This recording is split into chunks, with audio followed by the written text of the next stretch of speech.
Today is May 6th, 2019, and we're going to start this off with a quote by Iggy Pop.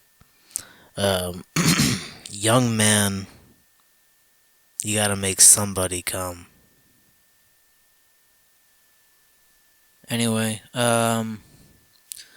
so I've read about another 90 pages or so. I would have read about 100, obviously, but I stopped right before the next issue, which is Sabretooth and Wolverine. They're gonna be fighting in the sewer. So, hey, I never. I'll have to actually check that out, but I'm not gonna fucking. Never mind. But I mean, obviously, I have to check out the issue I'm talking about. There's something else I was just thinking about that I have to check out, but um, there was kind of a lot of notes that I put down as I was reading it. I think I was in the middle, or I was just starting New Mutants. There was an issue of that, and I really do like Warlock. And with that issue, it kind of ends with the techno-organic virus, and I mean that's a kind of a prelude to what's gonna probably come. I mean what's gonna come next, or maybe it's what's already happened, which I doubt. And then you got Apocalypse. He showed up a couple issues beforehand, and he was actually getting one of his one of the four horsemen, and it was Pestilence. And another thing I did notice with the New Mutants was with Magneto being leader, which I think they've done this before. He's a lot crueler than Xavier. For example, Sunspot fucks up. I think he was like picking up this basically a life harness, but it's it's like anti-gravity shit. And I guess he would have dropped. I don't know it. I don't fucking. But Magneto chewed him out for it. So then Sunspot basically fucking if you're not needed, get the fuck out of here. So he does that.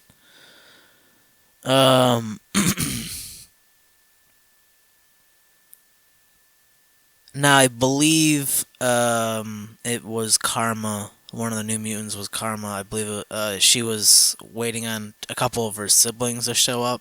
You end up finding out the siblings are in Thor's domain. Not exactly Thor. I think it's Volstagg. I think I can't remember. It's one of the fucking Vikings. Um,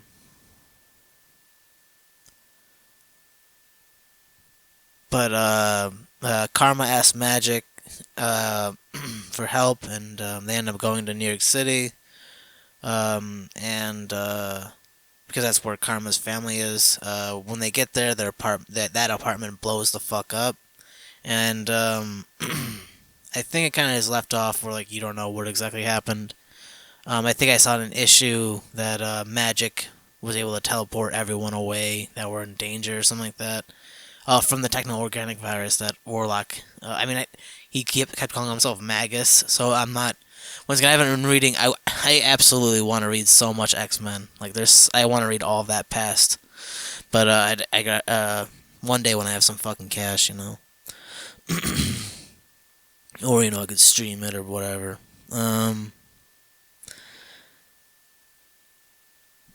But I mean, that was kind of, I guess, all I got that I wrote down for New Mutants. For Thor, anyway, I mean, I thought it was kind of interesting that the fact that once again it's X-Men, it's an X-Men book, but there's Thor in it, and there's also the Power Pack, and Power Pack are more related to Fantastic Four, and Thor obviously Avengers, and kind of his own standalone title. I guess I just literally wrote that. And I said, so long as it's not a fucking, not a gimmick to get people to sample comics outside their norm, which I'm sure they kind of are doing both. I really do. It's probably. I mean, I don't really normally read Thor books, even though I actually have my heritage, or at least half of it is Norwegian, Scandinavian specifically. So the whole Norse mythology should ring a bell, but for some reason I'm just not too. maybe one day, maybe I'll be like definitely interested in learning about that. But for some reason, like, I mean, I didn't hate those issues that I read of Thor by any means. Like, it's kind of like the same thing. I put it all in the same. I had this one friend that thought I'd really dig REM, and I'm really not that much into folk music. I can't really listen to soft music, especially of late. Um, and I mean, soft, like, it's just, I'm not saying, like, I mean, they could talk about some hard topics, but I mean, like, it's just definitely typically more of a softer tone. It could be folk rock, like the Violent Femmes, and they're not that bad, but eh. Um, but it's just, or even Smashing Pumpkins, and it's like the only thing I can see that like why people will be like, you should like, I would see you liking them is because we're all fucking bald or something like that, and or once again with Thor, it's like you would like Thor because it's Norse mythology, and if you don't like it, then you're rejecting your fucking roots or whatever. It's like, I don't know about that. But with REM, I mean, once again, very solid fucking band. Obviously, I really like their first album, but you got Monster. That's another good album. That's my second favorite album by them. I just once again, not the hugest fan of folk music. Um,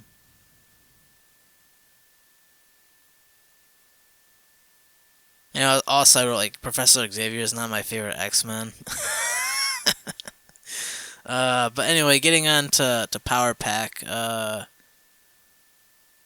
I could tell you about what happened in the issues, but it's just like, I mean, just fucking read it for yourself if you're that interested. I'm just, once again, these are just kind of like notes that what I got from it all, I guess.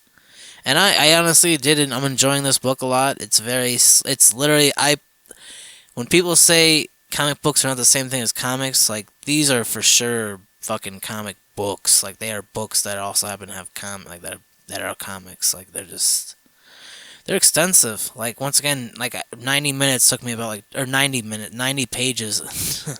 90 minutes took me 2 hours. Anyway, 90 pages took me about 2 hours or so. Maybe even 2.5. I don't even. Pretty extensive, like I said. There's a lot of panels, a lot to read, a lot to look at. I'm just noticing a lot of things. Like, for example, like, I'm sure they do.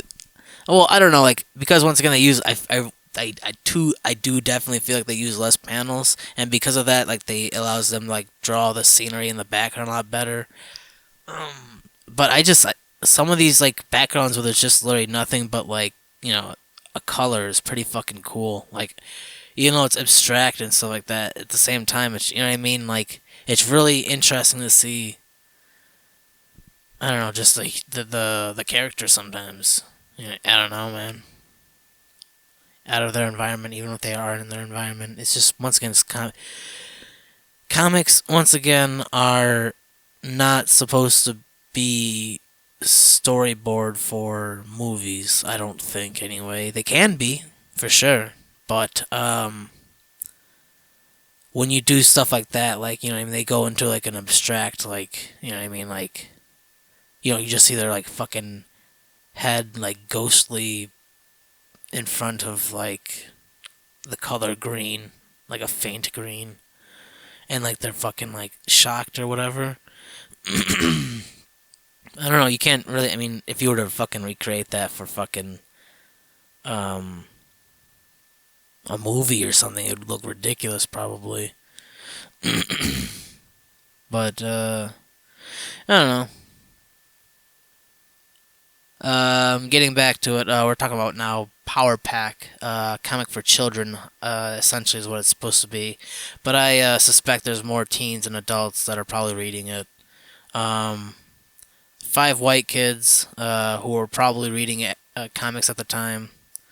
I mean, well, I said not who, but who was reading comics at the time. Probably was mostly just white kids. Not saying that there wasn't any fucking black kids or Asian kids or Indian kids or Native American kids or fucking Middle Eastern kids, Australian kid. Oh, Well, Australian indigenous kids. I don't know. Anyway. And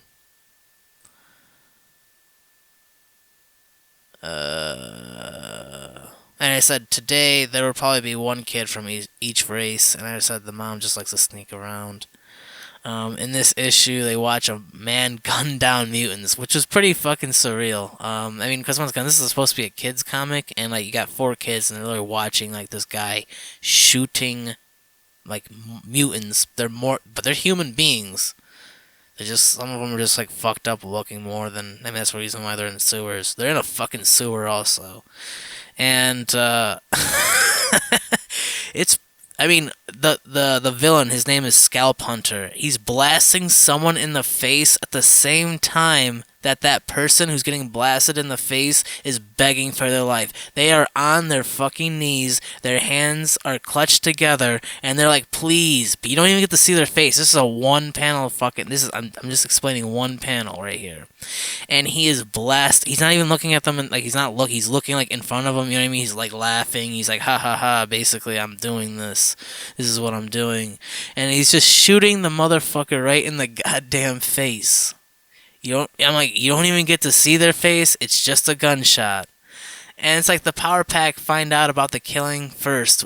I mean, like that before that. I mean, they don't like Power Pack aren't even there. Like they're literally like once like it's like a precursor. I mean, like it just show. I mean, if you were not reading these in order, obviously you wouldn't know what the fuck is going on.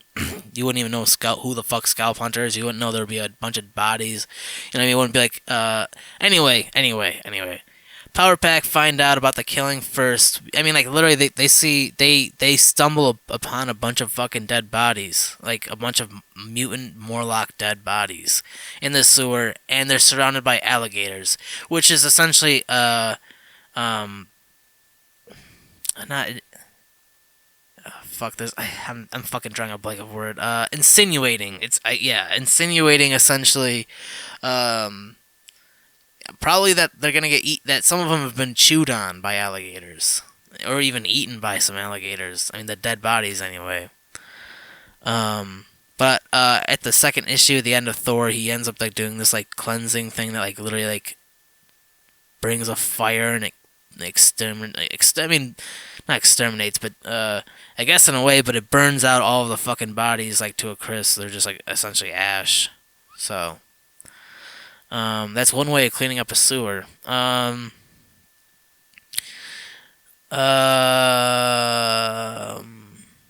da, da, da. Oh yeah, and then like later on, they end up finding like one of the mutants, like the Morlock mutants that they know called Leech, and they're like one of the Richards kids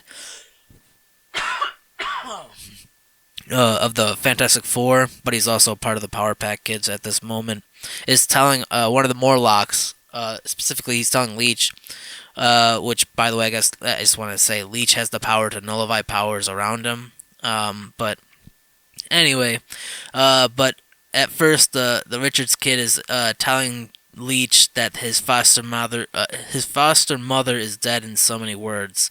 But then like one of the other Power Pack kids is like, yo man, nah, your fucking mom, your foster mom, she's fucking dead. Essentially, that's essentially like that's some real shit. Like they don't fucking cut around the bullshit. I guess they just fucking go right through it.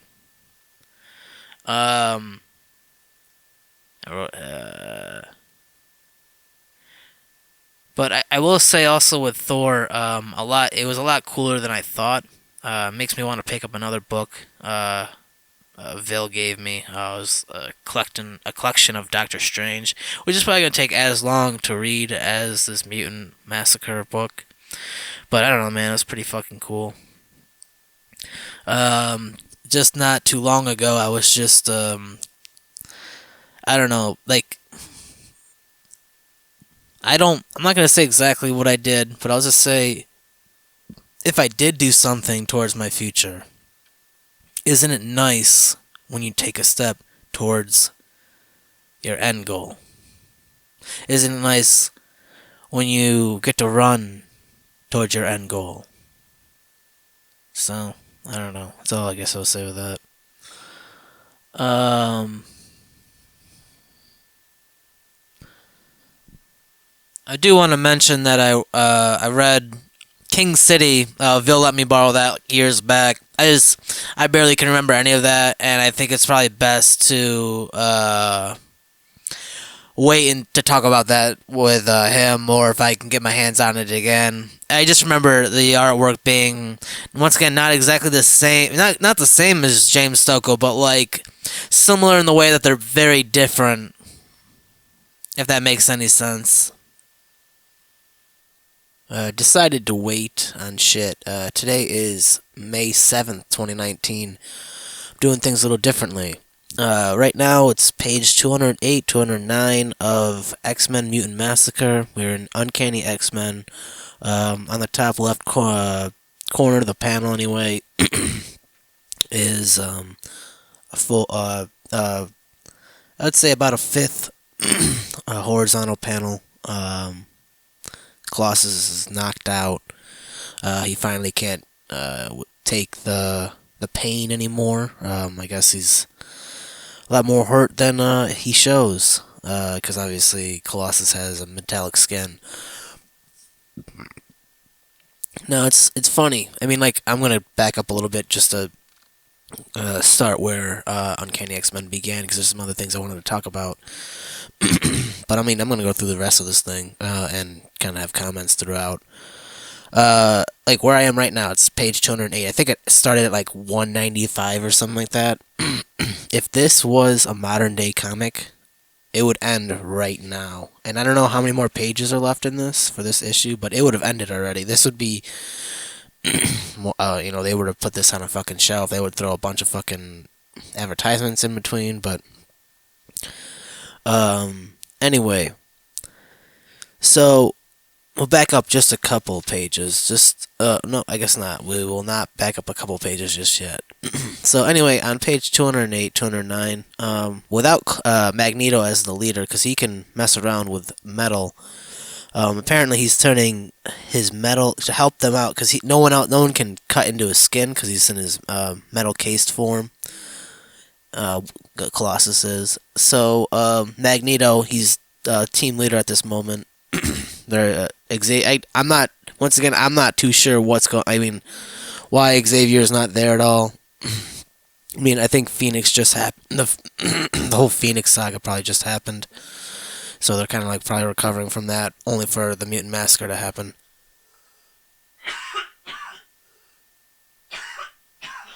Just wanted to get some shit out of my throat. So Magneto's doing his using his mutant of power. And I'm just trying to find exactly what he's trying to do. Yeah, where all things are perceived not as solid objects, but as patterns of force and energy. In Colossus's case, their smooth alignment has been viciously disrupted. He cannot bleed in the accepted human sense, Magneto says softly. Instead, he loses energy through those blast points. His condition is far worse than I suspected. It's a miracle he survived this long. So, I'm going to say this right now. If Magneto wasn't the leader, if it was just Xavier, I'm sure Colossus would maybe have this problem.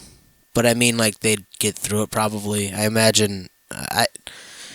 I mean, Angel's fucked up, Nightcrawler's fucked up. I mean, Storm doesn't have her powers right now, and she didn't have it throughout this book. So I imagine, once again, because of Phoenix, I think she lost her powers from that or something. I'm not too sure. Someone's like, "You're a fucking dummy, idiot," or someone's like, man, you got a long way to read, I guess, or a lot more to read," which is cool because, once again, I hope to one day own as much X-Men stuff as possible. Comic book wise, I mean, and other stuff. I mean, I don't. Speaking of which, I didn't even think about that. I mean, because I was gonna be picking up some shirts. I just was like, what comic book shirts am I gonna pick up? Because I was picking up a bunch of band shirts, but that's besides the point.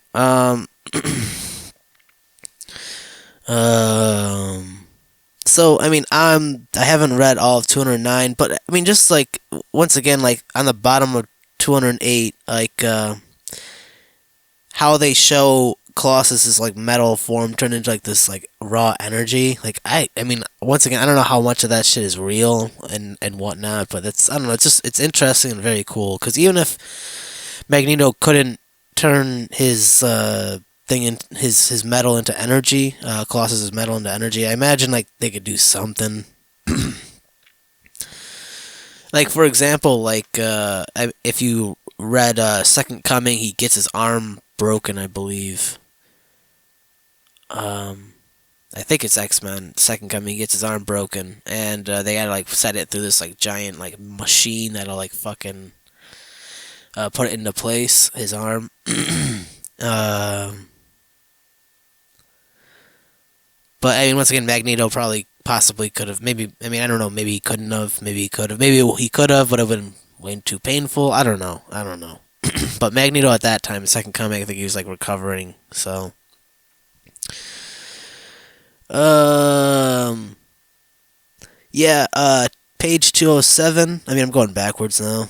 Maybe I shouldn't. I'm gonna go. I'll go all the way back to 195. Just or 197. My bad.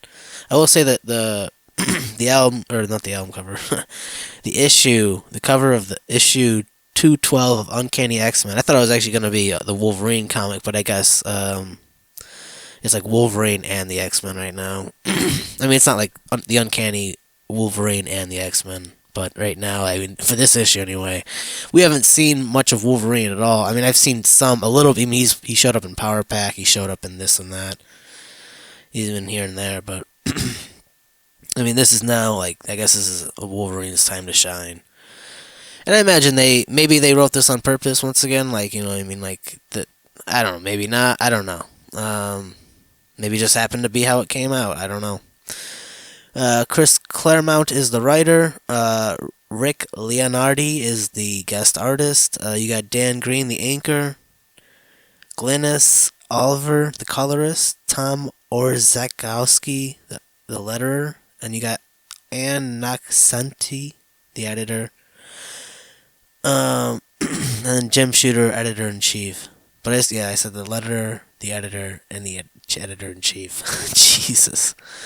Alright, okay. So, we start off 197, Wolverine is walking through a bunch of dead bodies. Well, I don't think he's walking on top of them. I mean, I think it may seem like he actually is in this instant. It looks like he's just literally walking on someone's crotch, specifically a dead guy's crotch, but like, either like right above it, like his stomach, or literally his dick. But I think he's actually he's stepping into some water. Maybe there's just so many bodies, he has no choice. I mean, he's pretty much saying that shit. I mean, he's smelling fucking death. That's all he's smelling.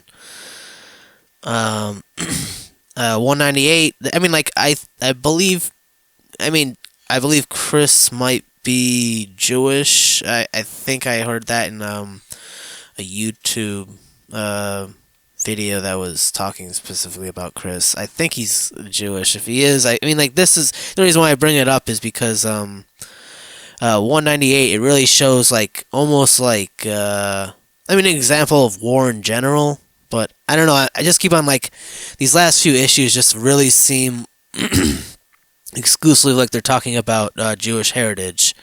So I don't know, man. Maybe, you know, thinking about it, I guess they talk about the modern topics, and I guess the modern topic right now is homosexuality and yeah, etc.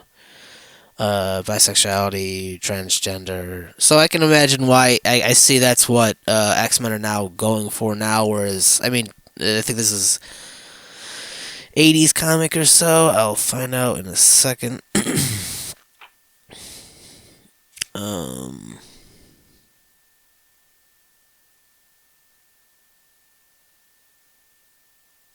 86, 87. So that's when Mutant Massacre came out. And once again, this just really, I don't know, there's a couple other scenes. I mean, they're talking about Morlocks, and Morlocks are very, I mean, they're kind of a smaller bunch of human species. very exclusive, and it's almost a very genocidal act. I mean, once again, they're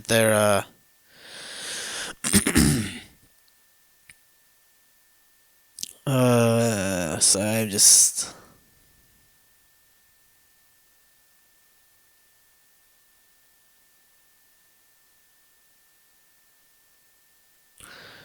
Yeah, yeah.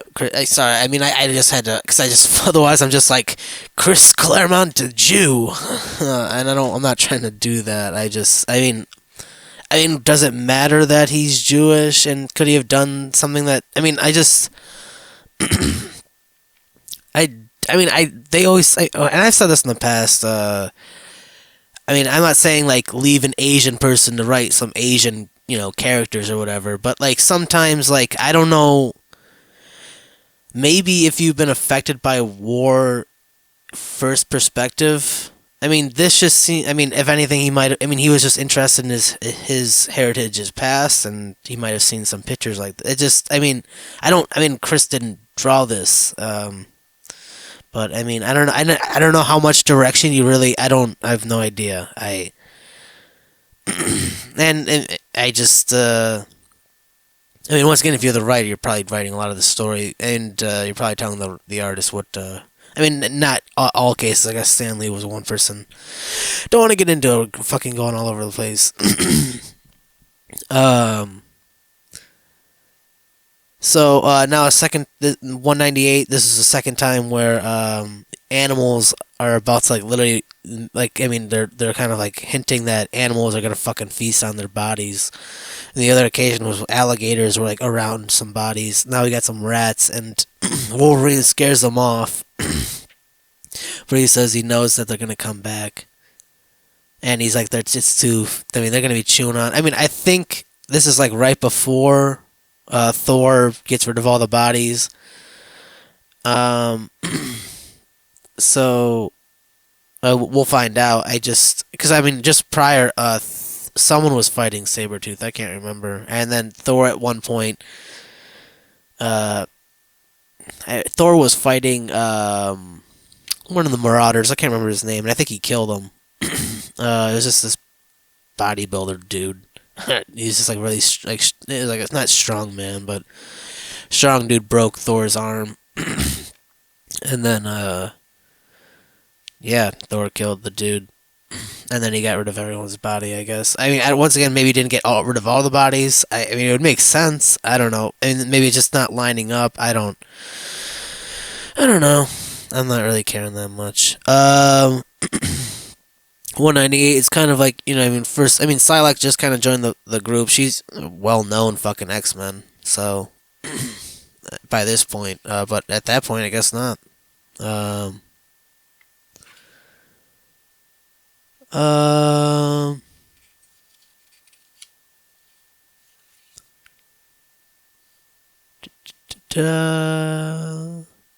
yeah, by 202, I kind of skipped some pages, but like that, you're just seeing like the X-Men recovering or trying to help. They're like that, essentially hospital mode.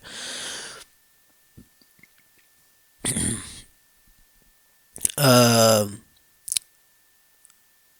Ororo.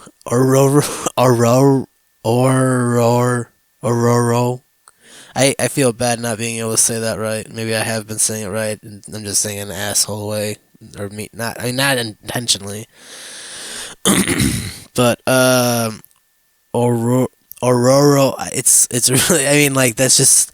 Well, it's. I mean, I guess off tangent just a little bit. Trying to learn some languages just because I've just always. Oh, I just thought they were cool. I always thought they were cool. And they always say like the more you learn, you can.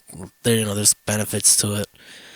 But I've always, like I said, I've always wanted to travel the world. And it would be also kind of cool to know my heritage's past history, of their language and their history, obviously. But anyway, some of the words, are like really like it's like a K and a J are put together and stuff, and then there's like it's very difficult, and like something like the E is often like a ah, like it's weird. But you know, I mean, how far? I mean, could I literally tell you a sentence right now? Probably a very basic one if I really really thought about it. But uh, I like her do. I think that's correct. But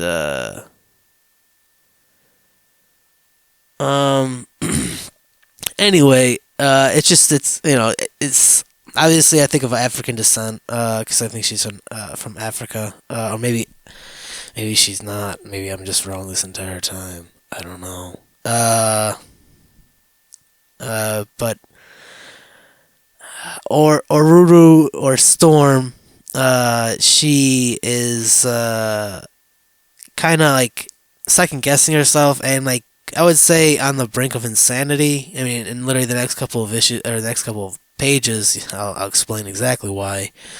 But she's just kind of like second guessing herself. She's calling herself a fool, and she's just like, why am I? Why would I allow my team to go into something so dangerous? Blah blah blah blah. Jumps off a cliff, gets into a lake and starts swimming. She's just like fucking basically running in a direction. Just needs some time to fucking think, I guess. Um, Colossus was gonna go and get or help or I can't. I'm sorry, or shit, man. We'll just say Storm. I'm sorry. I'm sorry. Colossus. I mean, it's Peter. Peter's gonna fucking. God damn it, man. Okay, so Colossus is going to get help for fucking Storm, and I thought he was going after Storm, but I guess he gets up to fucking Betty or Psylocke, and he collapses on her. So Psylocke needs to call out to help. She calls out for Rogue. Rogue comes over to pick up Colossus off her body because I guess he collapsed onto her, like I said. You later find out that that Betty has broken some ribs because of that, or has some ribs broken because of Colossus falling on her. I did kind of laugh at the panel when Rogue is like coming and like I'd say okay, so bottom left of page 205. I just thought that was funny. I don't know, man. I think there was like even if like this is like there's a lot of shit going on. Like I was even feeling for like Storm or Ruro or oh god damn it or all right I give up. I'll learn it one day. Oh man. So I guess that's kind of where we're left off at. 206. Wolverine gets hit by Sabretooth, but you don't even get to see Sabretooth. You're just seeing a slash, and then Wolverine slamming into something, and it says "Dwam!" Storm, or Rogue is calling out to Storm, and Storm hears Rogue but doesn't want her to know that she's there, so she's being as silent as possible. Rogue leaves. And then Storm rips off her fucking clothes and keeps running. And I'm a fool. So yeah, I would say that's a little bit of insanity. Like, so once again, I imagine this even happens to our leaders. But this is a fucking fantasy book. Our leaders. A leader of the fucking X-Men. So if you want a leader of the fucking government, or a liter of etc. etc. It's because we're all human beings. We're all human we're all we're all human beings. We're all going to break down at one point. There's no way we can handle all of this at one fucking moment. Like I don't want to get. We're not going to go any further. But just that's on one side. You're seeing a leader literally break down insanity, and no one's seeing this. No one's seeing her go insane. Like, it's basically like if a tree falls in the fucking woods, does anyone hear it? I think this is a perfect example of that right now. Uh, so it's just, I don't know, it's just wild. I mean, you can sympathize. I mean, like, this person doesn't have any power anymore. This human being, even if she's a mutant, I mean, she's no longer hypothetically a mutant right now. She's just like honest, like she's still labeled as a mutant, but she's not a mutant anymore at this moment anyway. And then obviously she can't help anyone. She couldn't, you know what I mean? She's a leader, and she's blaming herself for everyone, for all this loss of life, and all of these her, I mean, for a lot of her teammates being so fucking damaged, like Shadowcat, for example. She's now in like ghost form for life, essentially. I skipped over that shit. And I wanted to also talk about, so that's page that was one of the pages.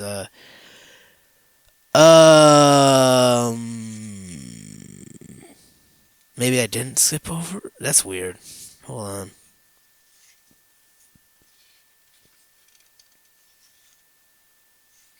Yeah, no, it's page 202. How is Kitty, Colossus? She's alive. That makes her luckier than most. She got hit with some, like, that one harpoon dude. I can't remember his fucking name, but his energy, or his harpoon turns into raw energy, and like that was what was killing a lot of the mutants. Shadowcat took the brunt of that damage, saving, I can't remember who, but I think maybe it was Storm. I can't remember. Uh, by this point, I mean, I could look back. I'll fucking update it, because I mean, I'm gonna have to stop this for a second because I want to read, and if I have something else to say, I'll fucking pop it up and record it. Um, yeah. I mean, that's. Oh no, yeah. For Kitty Pryde, I don't know if I fucking said it, but yeah, I said that she's in like this ghost state now. But like in Second Coming, she was in a ghost state again. Like I don't, and it was something else. So I mean, on one side, I don't know. I'll leave it up to your interpretation. But this is the first time I think that I'm aware of that she's in this like ghost state, and she's stuck in this like machine that's pretty much incubating her to stay alive. And maybe not even like wander off. But yeah, once again, I believe Second Coming, it's the same thing. Um, but yeah, I'm gonna leave it at that for the moment. I'll be right back because I gotta read it. I just want to say, I just stopped. Page 209. Just because I was like talking about how like what Magneto would potentially do, and so this is an example. So they're just saying, Magneto draws strength from the Earth's magnetic field until he is filled to overflowing, simultaneously refining his perceptions until he can make out the shape and structure of every molecule, each individual atom in Colossus's body. When he is ready, he releases the energy pent up within him, letting it flow like a gentle wave through the young Russian, pausing at each locus of disruption to restore the broken pattern, realign the bionic matrices, or matrices? Mattress. It's Matrices. Mattresses. I don't know. But because I don't think it's mattresses, but maybe it is matrices. Bionic I'm going to say matrices. Bionic matrices, his powers as inexorable as the ocean until all the damage is swept away. How long this takes, he does not know. I mean, two things I wanted to say. I just realized, like, podcasts, a lot of times, like, I don't know, like, I was never a kid. No one ever really did this to me as a kid, maybe in kindergarten or something like that, but, people reading to you, or people, I mean, not even reading to you, but just like, we don't get a whole lot of that, just having like just uninterrupted conversation. And some people want that and not even have to say anything in return, just like to listen, because sometimes, I don't know. But then I mean, maybe then obviously in uh, retrospect then from there, I mean, it all depends on who the person is, I guess. I'm not gonna get into that. But the other thing I guess I wanted to talk about with that was I fucking forgot. I don't know. I even closed the fucking book because I needed to read that. All right. Okay. Hold on. Maybe I'll remember by the time I. Um. Yeah. No, I don't remember the other thing I was gonna say. Oh well. I just think that is pretty cool that they kind of explain what was going down. Um. Yeah. Sorry. At the end of well, excuse me. I don't know if it's the end of, but page 229 or 228. They're like, "What was that? Psych, a blast of heat. Can you feel it?" And he's like, "Yeah." And he's like, "Move it, people. Let's get out of here fast." And he's like, "What is it? An explosion?" He's like, "Maybe. Through the door. Hurry!" And it says, "If you read Thor." So and then the next two panels, they close the door, and then like this giant ass blast. It's like it goes roar. That's what it says. But yeah, okay. So Wolverine. So all of this takes place before the end of Thor, that last issue. So this is all going on at once. So it's cool. It's a little confusing until you read. I mean, like, so I guess those questions you just kind of tuck away in your mind. You know what I mean? Sometimes you don't, because the answer you might not get until maybe the end of the issue, or maybe the issue after that. I don't know. So, pretty cool issue anyway. I once again I don't know how much more is left before they. I'm sure it's only but they find this one group. They're called the Tunnelers, which are kind of like Morlocks, but like I guess a little bit stronger. At first they didn't want to go, but through a little bit of talking and their own part amongst themselves, they decided to join the X-Men. They make mention of how this one group called the X Factor, which on TV they're apparently exterminators. So they apparently kill mutants, but once again, it's really the X-Men. You know, it's Cyclops and the original X-Men team. And on the TV, it's been announced that this X Factor team, that once again no one knows as the X-Men, but it's this X Factor team that apparently exterminates mutants, is backed by a mutant, aka Angel or Warren. I don't know his last. I can't remember. It's like Warren Worthington the third, something the third, Warren the third. But yeah, that's just a little bit else I want to talk about. I'm only doing it this way because I'm not trying to waste anyone's time. And I don't know, it's as fresh as it gets. Page 229, middle panel, middle horizontal panel. They bring a bunch of Morlocks. Like, yo, they're all back, and so is Leech and Caliban, or Caliban, I don't know. And like, and the tunnelers, too bad. Tunnelers are mad. So, I mean, I guess Morlocks and Tunnelers got some beef. So there's even beef inside the sewers, man. Warren Worthington the Third. Page 230, the one with the two cops. This is their dialogue. Mutants, huh? When I was a kid, didn't think they were real, but I always wanted to be one anyway. To fly or fry somebody. That's what most of them do. They're bad news, Joe. Real bad news. Page 232. So the tunnelers, they really don't like the fact that, well, they find out for the fact that that they were just saved by the X Factor. So they're like, fuck this, we're out.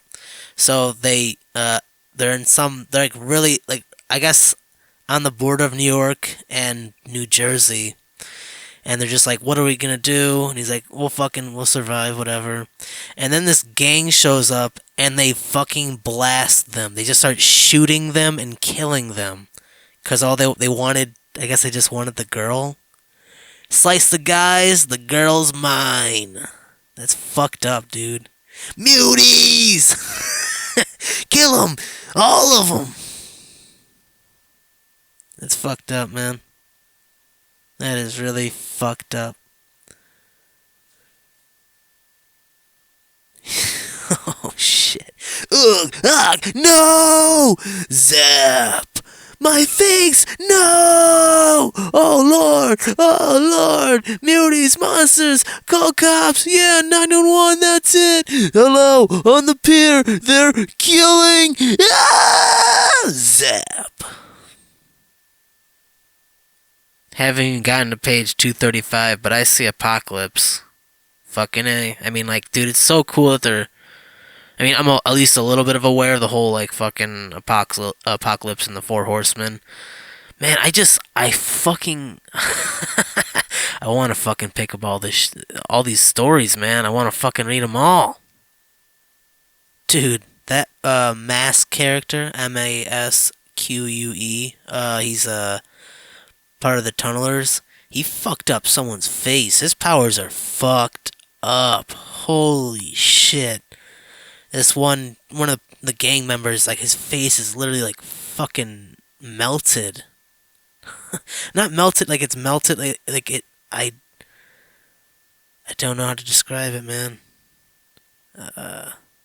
It's fucking weird, man.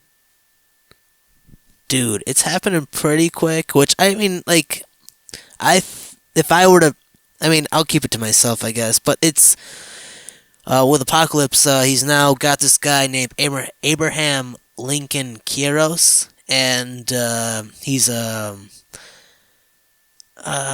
soldier, and he's paralyzed from the neck down, barely able to speak. And Apocalypse is talking to him, and he's basically saying, "I can transform your life," you know. He's like, "But you will no longer be Abraham. You're gonna be War, second horseman of Apocalypse." It's fucking chilling, man. That's crazy. Man, I know, I'm only aware. I'm only sort of aware of this. I totally wanna. I wanna read this fucking book, man. So I think there was one guy named like Blowface or Blowwind or Blow something. I think he got shot and got killed by some gangs. Some I don't know, man. Just some lackeys essentially.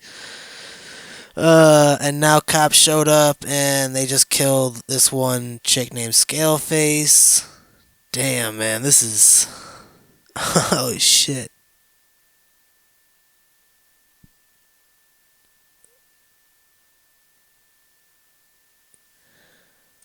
I think Cyclops might have just killed him. I think Cyclops just killed the last of the Tunnelers, so all the Tunnelers are now dead. Holy shit. Man, what the fuck? Like, I don't remember all of this killing. I mean, damn, dog. Like, the only, like, one death that I can recall, obviously, like, there was the other Gwen Stacy death, and, like, with the original Amazing Spider-Man, but I was more familiar with the Ultimate Spider-Man, where she gets her life sucked from her from Carnage. That shit is, I mean, like, but this, like, man, death happens a fucking lot in this fucking book. Like, I mean, I don't know, man. I don't know. I think this is the reason why people don't like Cyclops, honestly. I mean, on one side, you could see Berserker, the last of the Tunnelers, is now a threat because he's saying, "Gonna kill humans, every freaking human I can find, till there's no one left to hate us."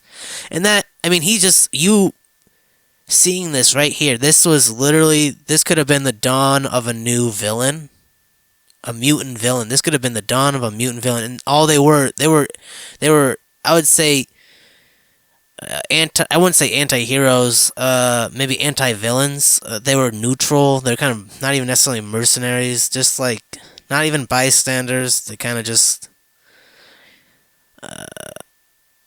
not henchmen. They were just a pack of freaks, I guess, hypothetically, and they just kind of really kept to themselves. Out in the open, they get killed.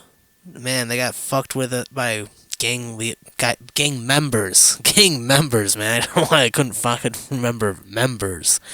But, yeah. And then after gang members, I mean, I think they killed all the gang members, and then fucking, the police go after them. So, fucking a 1-2 punch. And, I mean, the reason why, Cyclops is an asshole is because he's like, Berserker's screaming at him, You dragged us all out of the alley! You destroyed us! And he's just shooting his fucking, like, whatever the fuck, like, ability that Berserker has. It's like, uh, electromagnetic. I guess Berserker absorbs electromagnetic energy. That's exact. I guess that's how he uses his powers. And he's shooting that at Cyclops, but Cyclops shoots a beam at him, and I guess as he hits the water, it's torn from him, and I guess like he fucking, he's fucking dead. I mean, I assume like it's pretty fucked up. I understand the reason why Cyclops would have to do something like that. Because, I mean, obviously, like, you just, like, because of really shitty circumstances, a villain was born. And, like, what the X-Men are trying to represent compared to what the Brotherhood of Evil is trying to represent. X-Men are trying to represent, you know what I mean, like, that we can all coexist together peacefully. Like, even though we might be different from you, or you're different from us, or you're different from them, they're different from you, whatever you want to say. I'd like to consider myself an X-Men. I gotta get a fucking patch. I'm gonna get as many patches as possible. I forgot about fucking that patch too. God damn. Okay. Fuck.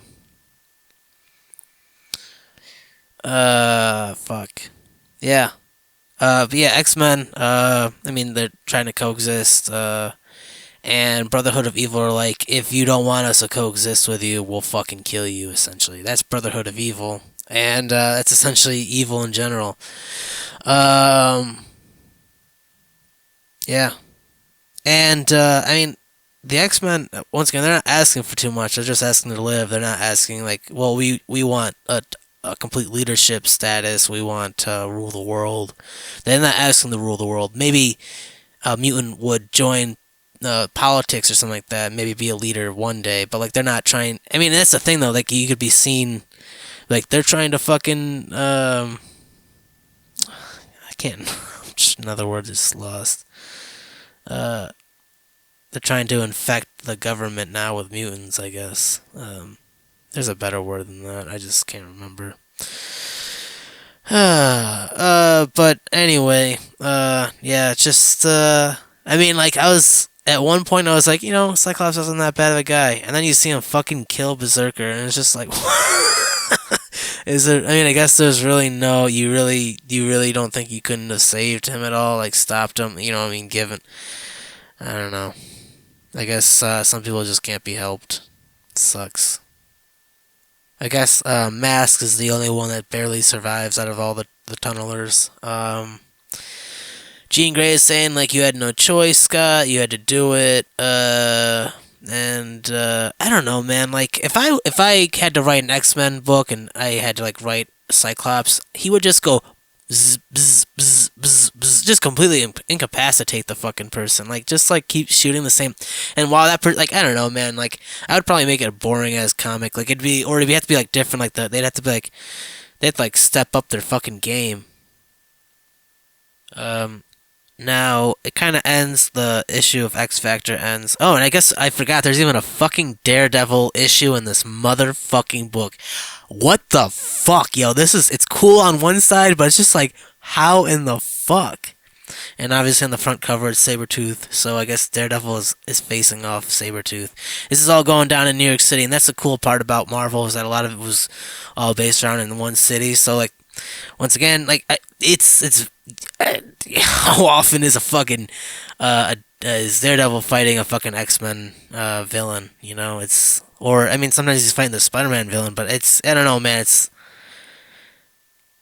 I can see why Vil really likes Daredevil. Is so underground, man. He is so fucking. No one like you're aware of Daredevil's existence, but you just really don't know how cool he is. That's pretty badass that he faces off fucking Sabretooth.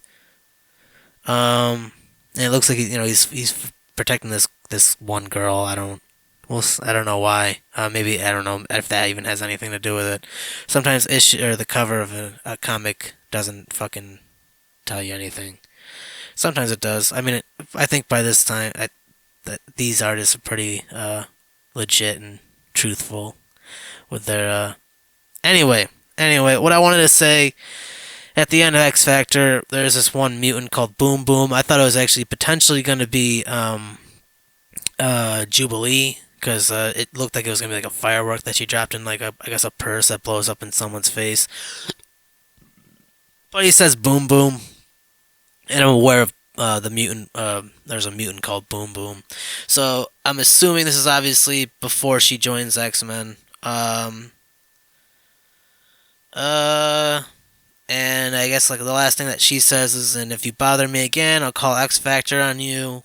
So I guess she was with like a gang of uh petty thief mutants. Meanwhile, Scott Jean returned to the hospital as Warren is wheeled from the operating room. Doctor? Dr. James? How did it go? We did what we could to save him, but it's no use. The wings will have to come off! So spawns the fallen angel.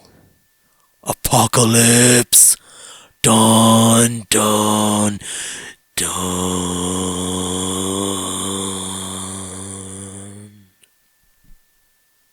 Daredevil.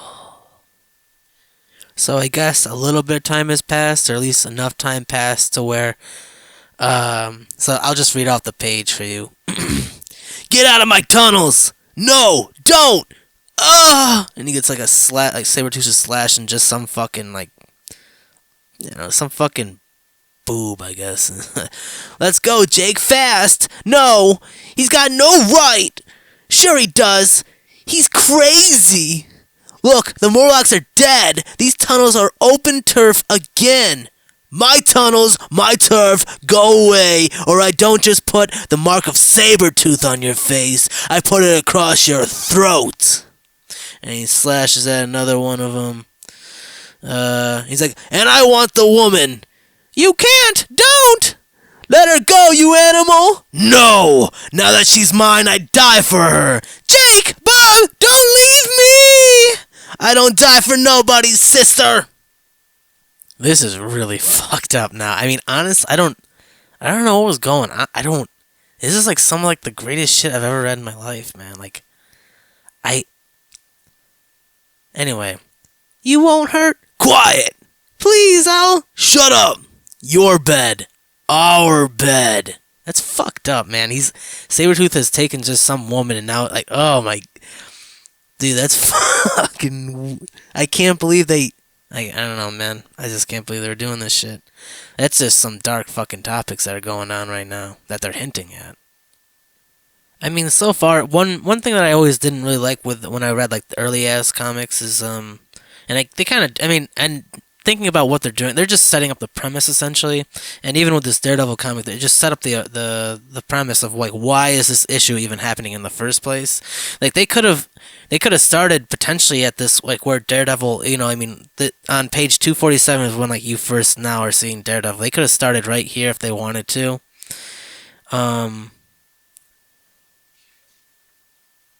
But I mean, they decided to show, I mean, what's going on before. It's like where the fuck. Essentially, it's just like where's Daredevil, and then like you're. I mean, like obviously, it's like you're just like, oh shit, does Daredevil have to fucking like fight Sabretooth now? And it's like, how is this gonna add up and such? It's sometimes it's a little bit. I mean, that slow burners and like the slow burn could be like just a couple pages long, could be fucking 5 pages long. I'm not sure, but it was a little bit of a slow burner, but it can be anyway, and that's what can if you don't have the time or the patience for that burn to slowly come to fruition, you kind of might lose interest. So I mean, on one side, like it's like you either got to find people who have long enough attention spans, or change up your material, I guess. And I don't know, man. Something you gotta adapt to your surroundings and your environment. So it is what it is. Maybe that's the reason why they're doing such cinematic issues nowadays. It's just so much like it could be into a film. I don't know. I don't think that you should fucking write every comic or write everything that could be in multiple media. Sometimes some things are just like left to strictly as is. But I digress. One panel in particular, 247, Daredevil's thinking to himself, well, this one fight I won't stop. None of my business. Guess these dogs would never share this alley. Animals are pretty selfish when you think about it. At least if man doesn't have the instinct to give, he learns how. And I mean, kind of hinting at like, um, the difference between an animal and a human. I mean, humans are animals, but we're really trying. I mean, I assume that maybe we're not. I don't know, but it would make sense. Like you're just trying not to be so instinctually in an animalistic sense. The last thing he thinks himself on page 247 is and the better dog wins. So page 230 or 249, excuse me.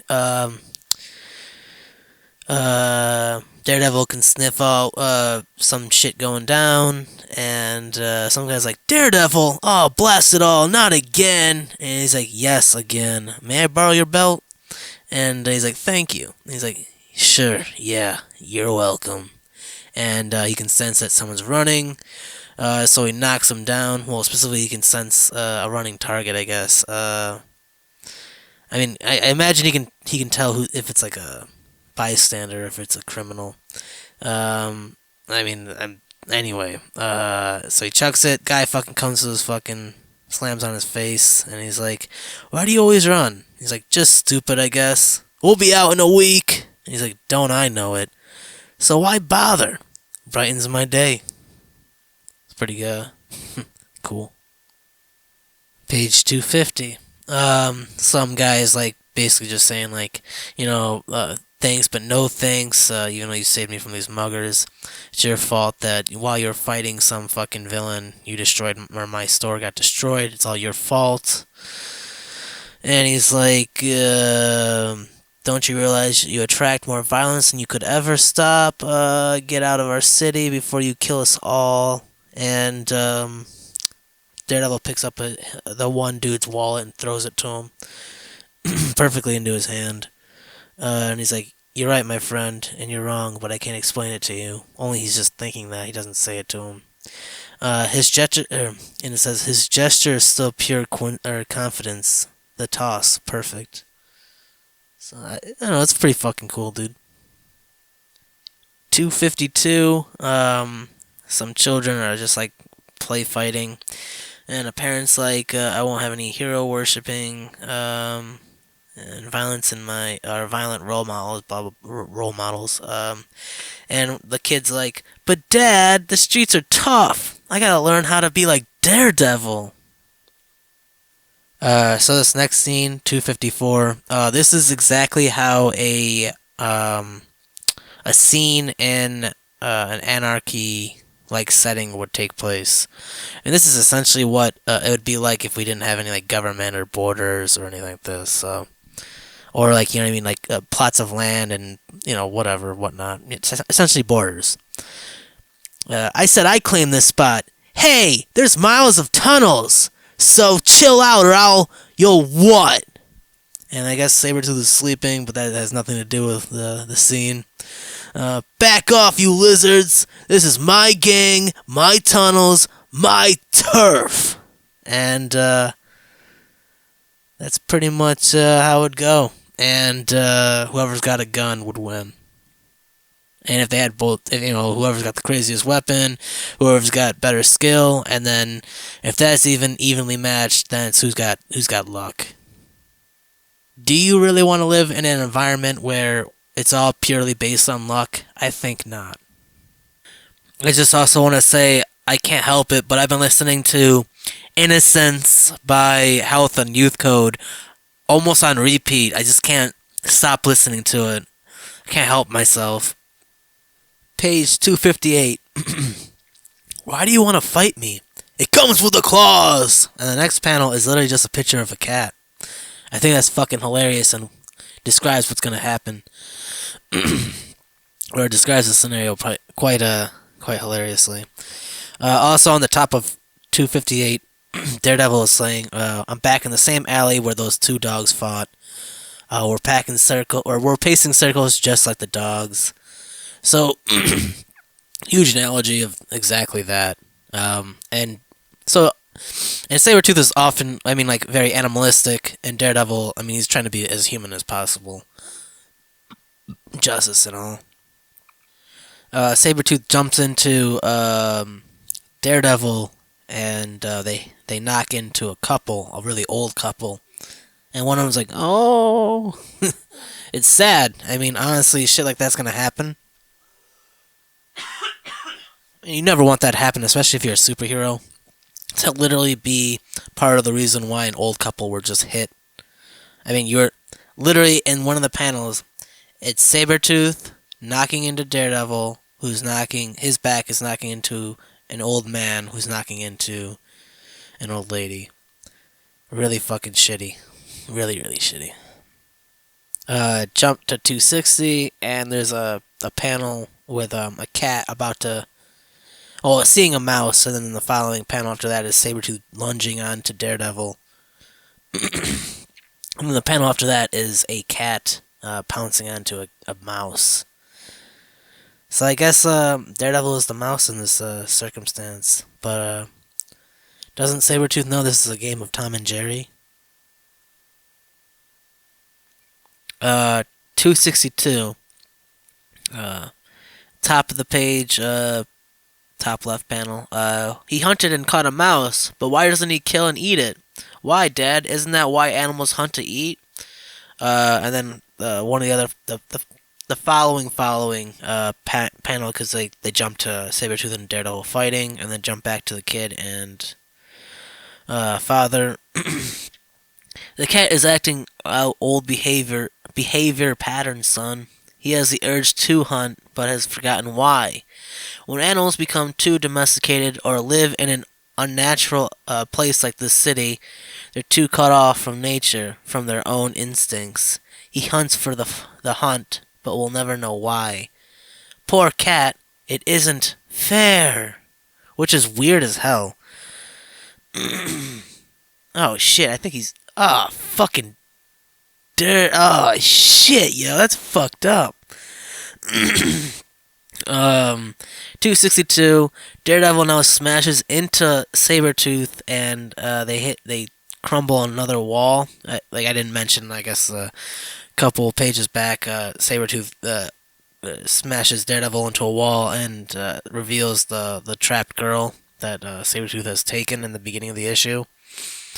And now Daredevil smashes through Sabretooth, and a dead body comes out. That is fucked up. That is so fucked up. This is the reason why he's essentially the underground Spider-Man, Daredevil. Spider-Man, I don't know how often Spider-Man really dealt with dead bodies, man. And I don't know how often Spider-Man deals with guys that are potentially going to be rapists either. Jesus Christ. If this were, like, dark Marvel shit, in 264, 263, at the end of 263, the last panel, Sabretooth is rushing at the girl that he abducted. And, Daredevil's right after him. 264, he slashes at her throat. And I don't know, yeah. Apparently, I guess she might be alive. She ends up living. But if this was a darker Marvel fucking thing, she'd be fucking dead. He slashes right at her throat. Come on. Like, Sabretooth is a killer. Just fucking kill her. I mean, obviously, once again, she shouldn't die because that's very unfortunate. And maybe that's exactly it. Like, you know what I mean? Like, he's, Daredevil thinks to himself, heartbeat weak, losing blood, but she'll live.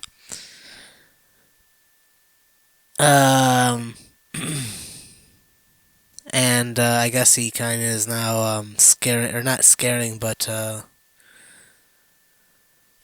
he lies to Sabretooth and says, "She's dead, now what? What do you do with your kills?" He's like, "I don't know. It's the hunger, it makes me hungrier." And he fucking runs off. That's weird. It's interesting, man. I don't know. There's a lot of psychological elements in this fucking thing. It's pretty fucking cool. Wow. But I mean, honestly, I mean, if she actually did die, he could have actually said that. But it is kind of, I guess, smart to be able to. I mean, because sometimes you do. Sometimes you gotta lie. I mean, like sometimes you have to lie. Maybe that's the reason why the girl ended up living. Damn. 264. At the end of 266, I guess they try not to make it sound like Sabretooth is a rapist, I guess. So we'll go through the dialogue. Top left. It's like he wanted me, but he wasn't sure why. I was scared, but more than that, I felt, or excuse me, I was scared, but more than that, I felt sorry for him. He's a man trapped in an animal's body. Seemed so confused, like he had an ache he could never fill. She says, "You know, he was really very gentle. I'm so shocked he hurt me." So I guess he just wanted to have a woman. Maybe he just, I don't know. Yeah, that's weird. That's crazy, man.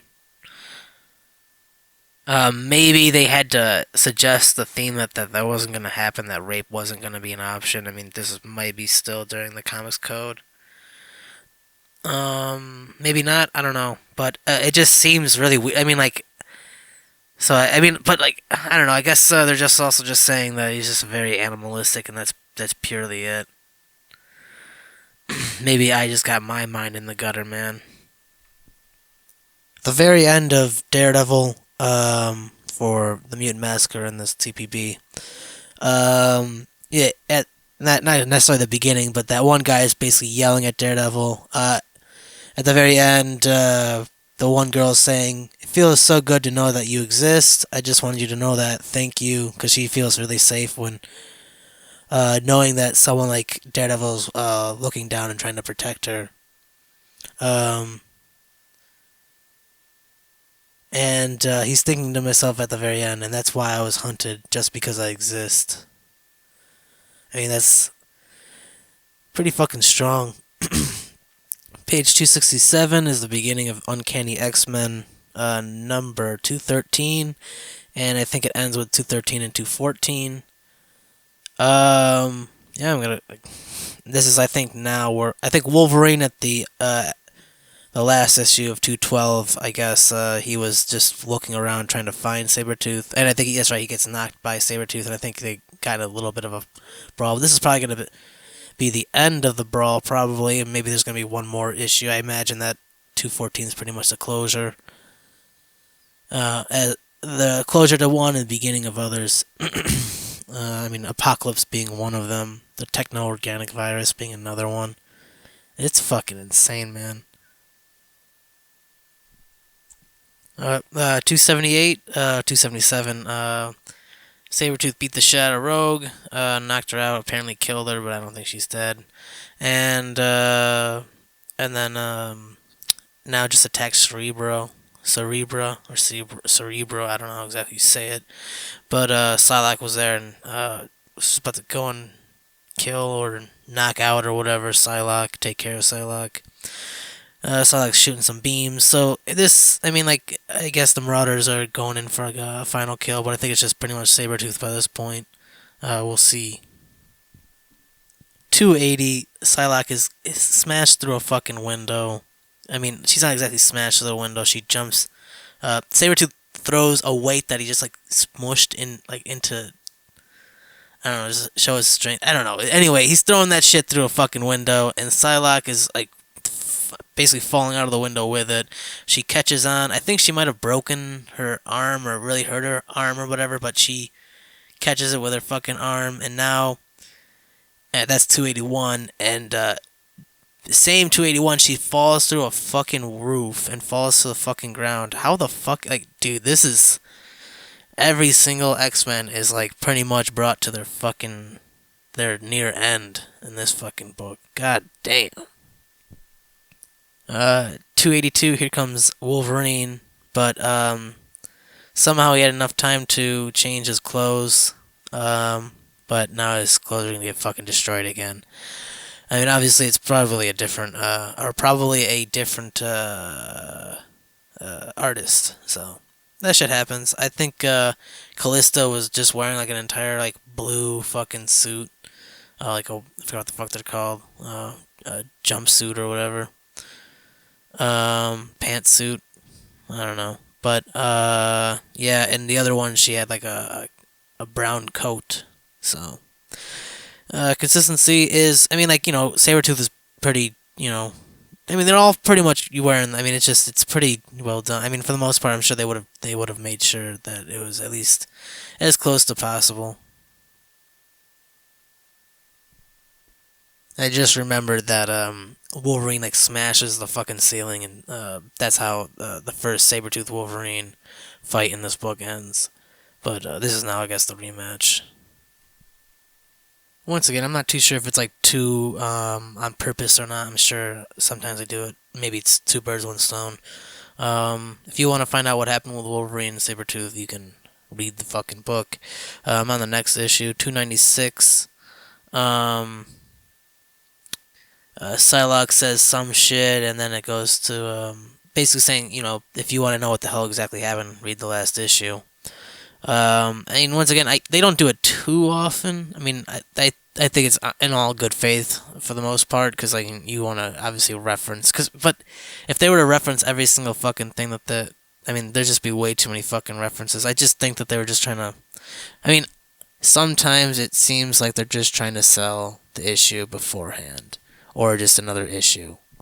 Which, I mean, I don't know. Maybe it's, you could view it that way, or you can view it they're just trying to, you know what I mean. If you're lost, read the last issue. If you're lost, read this issue. Then you'll know.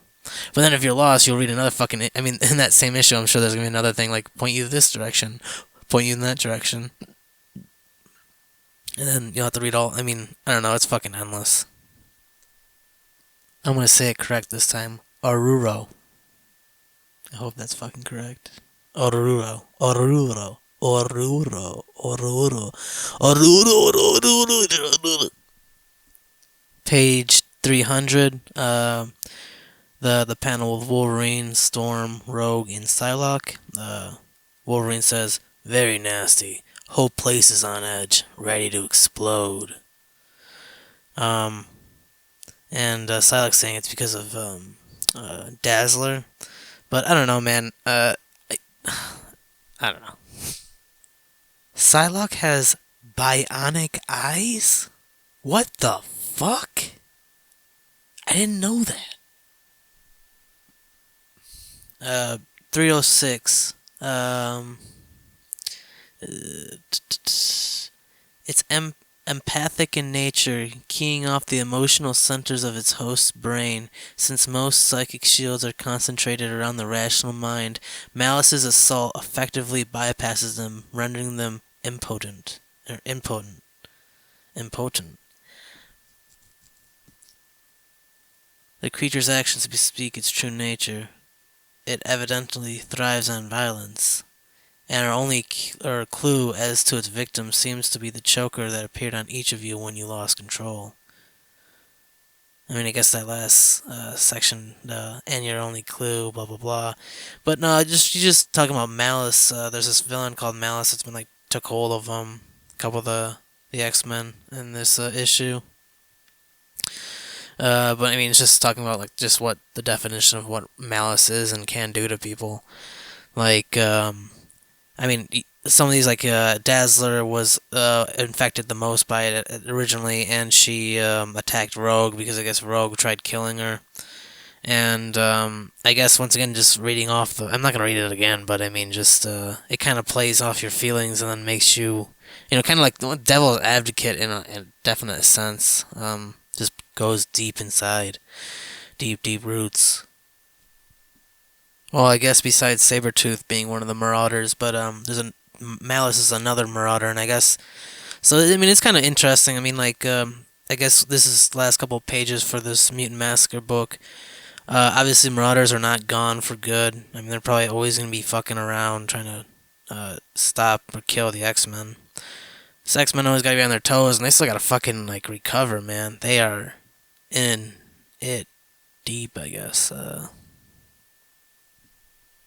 309. Malice takes over Storm. She still has no powers, but Storm, through her own mind and her own willpower, she's like, "You lose, Malice." She screams, "No!" in like a thought bubble, but also saying it. I guess it's a weird looking bubble. And she screams, "I win." This the shadow side of myself, our darker nature, is what sustains you and gives you power over us. But it is also part of what makes me leader of the X-Men. The more you pushed it to the fore, the better able you made me to resist you. You could not seize or suborn that aspect of my being which I had long ago embraced. You could not tempt me with what I already possess. Bam. 309. 310, Dazzler's like, I should turn myself in. Storm's like, do you really need the spotlight? And she's like, that's not it, that's not what it is. And it's like, she's like, well, Malice controlled you, it wasn't you. And obviously in a real life situation, obviously, like, there isn't like a fucking evil villain called Malice controlling someone when they have malice. But this is just, I guess, get out of jail free card for the X-Men. But not necessarily, because she's like, but like, X-Men now are like fucking wanted criminals now. You know what I mean? Like, you have a fucking discredited reputation, and Storm's like, we shall survive. And fucking amen to that, man. That's fucking awesome. Just very strong. Very strong. Damn. 312. 311 to 312. Wolverine just like, for some reason, he thought that Malice was still in Storm, so he's about to attack her. And he says, when I caught your scent, I thought you were Malice. And Psylocke says, you misunderstood, Wolverine. Storm's own strength of command for Malice's influence. It's, I don't know, man. It's just interesting. Still 312. If we can't trust ourselves anymore, that's what Rogue says. Wolverine says, then the time's come to pack things up and go our separate ways. Because in all the ways that really matter, the X-Men are through. And then Storm says, not yet, Wolverine, not without a fight. But just because they're all questioning, like, a little bit, like, is, if Malice is, controlling people, who else is, controlling someone? So like, when a lot of shit goes down, it's very hard to trust, I'm sure. Probably takes a while for that shit to build back up, because you're just like in that survival mode, and you don't trust that, like, you're out of it. But then there's a soldier, bold, brave words, Storm, but Wolvie's ring truer. Trust springs from the heart. But if that heart's been touched and tainted with malice, all the talk, all the arguments, all the convincing in the world won't heal the wound or put things right again. Face facts, Storm. You've lost. I've won! It's some dude. Malice is controlling that soldier. Alright, so... Well, I would say there's a lot of malice with not only the Marauders, but I guess as a villain, a lot of villains tend to have malice. But I was gonna say